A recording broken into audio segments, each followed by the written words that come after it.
Salam jumpa kembali bersama saya Darling. Welcome back to my YouTube channel Darius Bowling Inspirasi. Salam inspirasi buat sahabat-sahabatku dimanapun berada. Tentu sangat senang menyapa Anda. Pada kesempatan yang berbahagia ini saya mau menyampaikan satu topik, yaitu antara waktu dan uang. Ada pepatah yang berkata, waktu adalah emas. Artinya jika kita menggunakan waktu yang maksimal, maka kita bisa memiliki banyak hal, termasuk uang atau barang-barang yang berarti. Dan juga uang juga bisa menjadi alat kebaikan dan juga alat kejahatan. Uang juga bisa menaikkan pamor dan juga bisa menurunkan pamor, tergantung bagaimana kita menggunakan uang. Nah, kembali kepada topik saya, yaitu antara waktu dan uang. Ada banyak orang punya banyak waktu, tapi tidak punya banyak uang. Mereka adalah golongan pengangguran.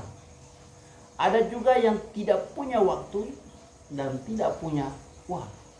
Mereka hanya habiskan waktu untuk kerja, tapi uang mereka sedikit. Mereka adalah karyawan biasa yang bekerja siang malam, bahkan lembur, tidak punya waktu buat diri dan keluarga, tapi uang mereka pas-pasan karena banyak kebutuhan.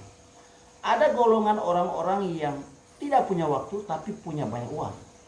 Mereka adalah eksekutif, pengusaha. Mereka menghabiskan waktu dengan kerja, hampir tidak punya waktu buat keluarga, bahkan diri mereka sendiri, tapi mereka punya banyak uang.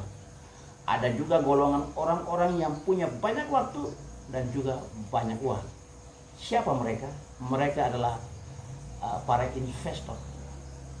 Mereka hanya sedikit bekerja tapi banyak uang dan juga banyak waktu. Anda berada di golongan yang mana? Pertama, kedua, ketiga, atau keempat? Bahkan tidak ada sama sekali.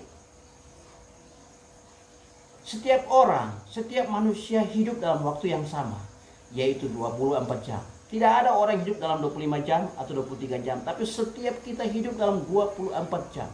Tuhan memberikan waktu dalam 24 jam. Tapi kenapa ada orang yang sukses, ada orang yang biasa-biasa dan tidak ada apa-apa sama sekali? Itu kembali kepada penggunaan uang. Penggunaan waktu maksud saya. Tapi ada orang yang punya banyak uang, begitu tenar, begitu bersedekah karena banyak uang. Tapi ada orang yang hancur karena uang. Dengan uang dia melakukan apa saja, termasuk hal-hal yang tidak baik. Sehingga dengan uang bukan menjadi dia jadi baik, malah dia jadi tidak baik. Sebagaimana tadi saya katakan bahwa uang bisa menjadi alat kejahatan dan juga menjadi alat kebaikan. Dengan uang Anda bisa melakukan apa saja untuk menolong orang. Tapi dengan uang bisa menghancurkan diri kita karena kita melakukan hal-hal yang tidak baik. Sahabat-sahabat inspirasi di mana berada, gunakan waktu dengan sebaik mungkin.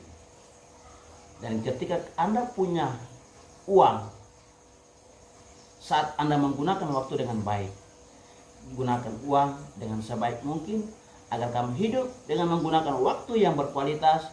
Dan ketika kamu punya uang, jangan sampai uang menghancurkan hidupmu, tapi dengan uang kita bisa menolong banyak orang.